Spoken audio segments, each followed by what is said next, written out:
Ukraine Russia চলছে ভয়াবহ যুদ্ধ। শুরুতে আপডেট সংবাদ। ইউক্রেন জুড়ে একদিনে ৪৫ বার মিসাইল হামলা। আরো বিস্তারিত জানিয়ে দেব। এবার দোনেৎস্ক দখল করতে চায় রাশিয়া। ইসরায়েলি বিমান লক্ষ্য করে প্রথমবার ক্ষেপণাস্ত্র ছুড়ল রাশিয়া। আরো থাকছে, বিশাল তেলের খনি খুঁজে পেল রাশিয়া। তুরস্কে নয়, ইসরায়েলকে তেল আবিবে জবাব দেওয়া হবে বলল ইরান। নিঃশর্তভাবে সিরিয়া ইসরায়েলি হামলা বন্ধ করতে হবে বলল রাশিয়া। ভারতকে যে আশ্বাস দিল রাশিয়া। এবং সর্বশেষে জানিয়ে দেব, ভোটের পর পূর্ণ রাজ্যের মর্যাদা ফিরে পাবে জম্মু কাশ্মীর বললেন অমিত শাহ। শুনছিলেন সংবাদ শিরোনাম, এখন বিস্তারিত। তবে অনুরোধ থাকবে ভিডিওটিতে একটি লাইক দিন এবং কমেন্টস করে জানিয়ে দিন আপনি কোন জেলা থেকে বা কোথা থেকে আমাদের সাথে যুক্ত রয়েছেন। এবং সংবাদের সর্বশেষ আপডেট পেতে চ্যানেলটি সাবস্ক্রাইব করে আমাদের সঙ্গেই থাকুন। ইউক্রেন জুড়ে একদিনে ৪৫ বার মিসাইল হামলা। ইউক্রেন জুড়ে একদিনে ৪৫ বার মিসাইল হামলা চালানো হয়েছে বলে দেশটির প্রেসিডেন্ট ভলোদিমির জেলেনস্কি জানিয়েছেন। দেশটির উত্তর, দক্ষিণ, পশ্চিমাঞ্চলে এসব হামলা চালানো হয় বলে স্থানীয় সময় শনিবার গভীর রাত্রে দেওয়া ভিডিও বার্তা দাবি করেছেন তিনি। কাতার ভিত্তিক সংবাদ মাধ্যম আল জাজিরা রোববার এক প্রতিবেদনের তথ্য নিশ্চিত করেছেন। এসব হামলা জেলেনস্কি শুধু আমাদের অবকাঠামো ধ্বংস করার উদ্দেশ্য নয়, আমাদের জনগণের আবেগের উপর অত্যন্ত নিষ্ঠুর এবং পূর্ণ নির্ধারিত চাপ হিসেবে অভিহিত করেছেন। এ সময় তিনি রুশ বাহিনীকে হাতে লোহানস্ক এবং দোনেৎস্ক, সেভেরোদোনেৎস্ক এবং পূর্বাঞ্চল অঞ্চলের সব শহর ফিরে পাওয়ার প্রতিশ্রুতি দিয়েছেন। এদিকে ইউক্রেন রাজধানী কিয়েভের শেপচেনকিভস্কি জেলার বেশ কয়েকটি বিস্ফোরণের শব্দ শোনা গেছে বলে সেখানকার মেয়র ভিটালি ক্লিউটস্কো টেলিগ্রাম মেসেজিং অ্যাপে বলেছেন। কাস্পিয়ান সাগর থেকে নিক্ষেপ করা মিসাইল কিয়েভের অ্যাপার্টমেন্টে আঘাত হানে বলে ইউক্রেন সশস্ত্র বাহিনী একজন মুখপাত্র জানিয়েছে, সূত্র পাস টুডে। এবার দোনেৎস্ক দখল করতে চায় রাশিয়া। একদিন আগে রাশিয়ান সেনা লোহানস্কের ইসিসানস্ক দখল করেছিল। ইউক্রেনও জানিয়েছিল তাদের সেনা শহর ছেড়ে চলে গেছে। ইসিসানস্ক দখল করার পর লোহানস্ক পুরোপুরি রাশিয়ার দখলে চলে গেছে। এবার তারা লোহানস্কের পাশে এলাকা দোনেৎস্ক দখলের জন্য উঠে পড়ে লেগেছে। ইউক্রেনের প্রেসিডেন্ট জেলেনস্কি তার রাতের ভিডিও ভাষণে বলেছেন, গত ২৪ ঘন্টায় পরিস্থিতি বিশেষ কোনো পরিবর্তন হয়নি। ইউক্রেনের সেনা দিয়ে তার পরদিন রাশিয়া অগ্রগতিকে থামিয়ে দিয়েছে, তারা পিছু হটতে বাধ্য করেছে। এবার তাদের ছত্রখান করতে হবে। কাজটা কঠিন, এজন্য সময় অতি মানবিক প্রয়াস দরকার, এর কোনো বিকল্প নেই। ইউক্রেন সেনাপ্রধান বলেছে, রাশিয়ার সেনা এখন দোনেৎস্ক, সিভারস্ক এবং ফেরোভিকাউ বাটমাট শহরের দিকে নজর দিয়েছে। লোহানস্ক ইউক্রেনের গভর্নর জানিয়েছে, সোভিয়ানস্ক থেকে বাকমুট পর্যন্ত পুরো এলাকা ইউক্রেন সেনার দখলে রয়েছে। রাশিয়া এখন সেখানে সোলোভিয়ানস্ক গোলা ফেলছে। আর রাশিয়ার প্রেসিডেন্ট পুতিন লোহানস্ককে স্বাধীন করার জন্য রাশিয়ার সেনাকে অভিনন্দন জানিয়েছেন। ইসরায়েলি বিমান লক্ষ্য করে প্রথমবার ক্ষেপণাস্ত্র ছুড়ল রাশিয়া। দখলদার ইসরায়েলের জঙ্গি বিমান লক্ষ্য করে রাশিয়ার সামরিক বাহিনী অত্যাধুনিক S-300 ক্ষেপণাস্ত্র প্রতিরক্ষা ব্যবস্থা থেকে প্রথমবারের মতো ক্ষেপণাস্ত্র ছুড়েছে।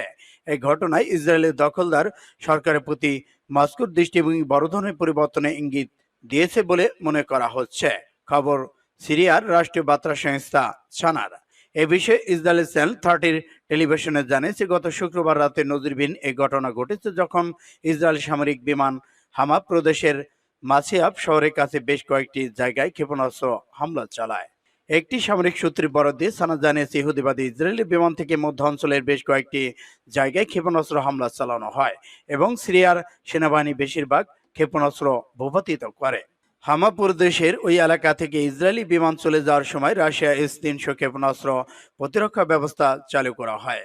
সিরিয়ায় S-300 ক্ষেপণাস্ত্র প্রতিরক্ষা ব্যবস্থা রাশিয়ার সামরিক বাহিনী পরিচালনা করে এবং তাদের অনুমোদন ছাড়া সিরিয়ার সামরিক বাহিনী S-300 ক্ষেপণাস্ত্র প্রতিরক্ষা ব্যবস্থা থেকে ক্ষেপণাস্ত্র ছুড়তে পারে না।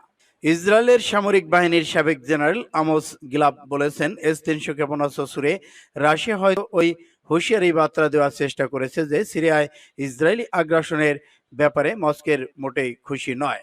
পর্যবেক্ষকরা ইতিমধ্যেই বলেছেন, একদিন ধরে ইউক্রেন রাশিয়া দুই দেশের সঙ্গে ইসরায়েলের ভালো সম্পর্ক থাকলে ইউক্রেনের চলমান সংকট ইসরায়েলকে জটিল অবস্থার মধ্যে ফেলতে পারে, সূত্র পাস্ট টুডে। বিশাল তেলের খনি খুঁজে পেল রাশিয়া। ইউক্রেন রাশিয়া যুদ্ধ চলছে, শুরু থেকেই পশ্চিমা চাপ সামলে লড়াই চালিয়ে যাচ্ছে রুশ বাহিনী। ইউক্রেনে একের পর এক শহর দখল নিচ্ছে তারা। যুদ্ধের মধ্যেই রাশিয়ার জন্য এক দারুণ খবর মিলছে, কারণ এই যুদ্ধের জন্য গোটা বিশ্ব যখন জ্বালানি তেলের সংকট, ঠিক সেই সময়ে রাশিয়ার আবিষ্কার হয়েছে বিশাল এক তেলের খনি। সোমবার অয়েল প্রাইস ডকুমেন্টের এক প্রতিবেদনের তথ্য জানানো হয়েছে। এ ব্যাপারে রাশিয়ার প্রধান জ্বালানি কোম্পানি রোজনেফট এই ঘোষণা জানায়, তারা আর্কটিক অঞ্চলে পেচুয়া সাগরে নতুন একটি বিশাল তেলের খনির সন্ধান পেয়েছে। এই খনিতে প্রায় 82 মিলিয়ন টন তেল মজুত রয়েছে। সম্প্রতিকালে রাশিয়া যেসব তেলের খনি আবিষ্কার করছে, এটি হচ্ছে তার মধ্যে সবচেয়ে অন্যতম বড় খনি। পেচুরা সাগরের মেদিনস্কো এলাকায় খনিটির সন্ধান পাওয়া গেছে। রোজনেফট জানায়, তারা পরীক্ষা করে দেখেছে এই খনিতে প্রতিদিন সর্বোচ্চ 220 ঘনমিটার প্রবাহ রয়েছে। এই খনির তেলের মান খুবই উন্নত, তেল বেশ হালকা, সালফারের পরিমাণ খুবই কম এবং ঘনত্ব কম। তুরস্কে নয়, ইসরায়েলকে তেল আবিবে জবাব দেওয়া হবে বলল ইরান। ইরানের পররাষ্ট্রমন্ত্রী হোসেন আমির আব্দুল্লাহিয়ান বলেছে, তার দেশ যখন ইচ্ছা করেছে তখনই ইসরায়েলকে তেল আবিবে জবাব দিয়েছে। কাজেই এই অবৈধ রাষ্ট্রের ক্ষতি করার জন্য তৃতীয় কোনো দেশ হামলা চালানোর প্রয়োজন ইরানের নেই। সিরিয়া সফররত ইরানের পররাষ্ট্রমন্ত্রী দামেস্কে শনিবার এক সংবাদ সম্মেলনে ইসরায়েলের সাম্প্রতিক এক দাবির জবাব দিতে গিয়ে একথা বলেন। সম্প্রতি তেল আবিব দাবি করেছে, ইরান তুরস্ক সফরে যাওয়ার ইসরায়েলি পর্যটকদের উপর হামলা চালানোর পরিকল্পনা করছে। এ সম্পর্কে আব্দুল্লাহিয়ান বলেছে, অবৈধ ইসরায়েল সরকার সম্পূর্ণ কল্পনাপ্রসূত দাবি করেছে, কারণ ইহুদিবাদীদের উপর হামলা চালানোর জন্য দখলকৃত ভূখণ্ডের বাইরে যাওয়ার কোনো প্রয়োজন ইরানের নেই। তিনি আরো বলেন, তেল আবিবের মোকাবেলায় তেহরানের ঘোষিত নীতি ও অবস্থান অত্যন্ত পরিষ্কার। তুরস্ক সফরকারী কয়েকজন ইহুদি পর্যটকের কোনো গুরুত্ব ইরানের কাছে নেই। কাজেই তেল আবিব যে দাবি করেছে তার ভিন্ন কোনো উদ্দেশ্য রয়েছে। সূত্র ইন্ডিপেন্ডেন্ট। নিঃশর্তভাবে সিরিয়ায় ইসরায়েলে হামলা বন্ধ করতে হবে বলল রাশিয়া। রাশিয়া দাবি করেছে, নিঃশর্তভাবে সিরিয়ার উপর ইহুদিবাদী ইসরায়েলের হামলা বন্ধ করতে হবে। ইসরায়েলে এই হামলা কোনোভাবেই গ্রহণযোগ্য নয়। গতকাল লেবাননের ত্রিপোলিও শহরের পশ্চিমে ভূমধ্যসাগরে আকাশ থেকে ইহুদিবাদী ইসরায়েলের জঙ্গি বিমান সিরিয়ার উপর ক্ষেপণাস্ত্র হামলা চালায়। সিরিয়ার বন্দরনগরী তারতুসের দক্ষিণে একটি এলাকা লক্ষ্য করে এই হামলা চালানো হয়। ইসরায়েলের অন্তর্বর্তী সরকার প্রধানমন্ত্রী হিসেবে ইয়ার লাপিদ দায়িত্ব নেওয়ার পর এটি সিরিয়ার উপর ইসরায়েলের প্রথম হামলা সম্পর্কে রাশিয়ার পররাষ্ট্র মন্ত্রণালয় বলেছে, আমরা এই হামলার কঠোর নিন্দা জানাই, যা সিরিয়ার স্বাধীনতা, সার্বভৌমত্ব এবং আন্তর্জাতিক আইন ও নিয়ম কানুন লঙ্ঘন করেছে।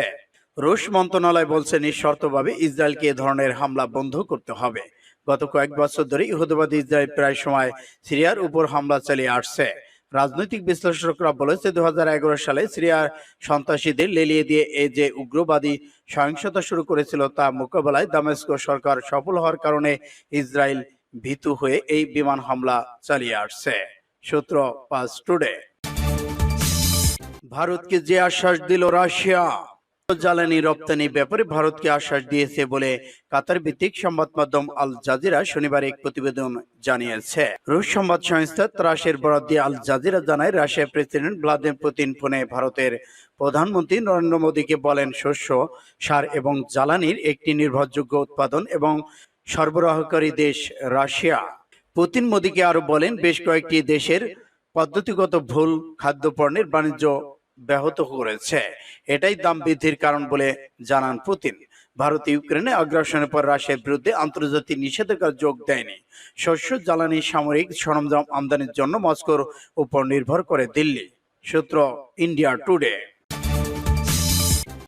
ভোটের পর রাজ্যের পূর্ণ মর্যাদা ফিরে পাবে জম্মু কাশ্মীর, বললেন অমিত শাহ।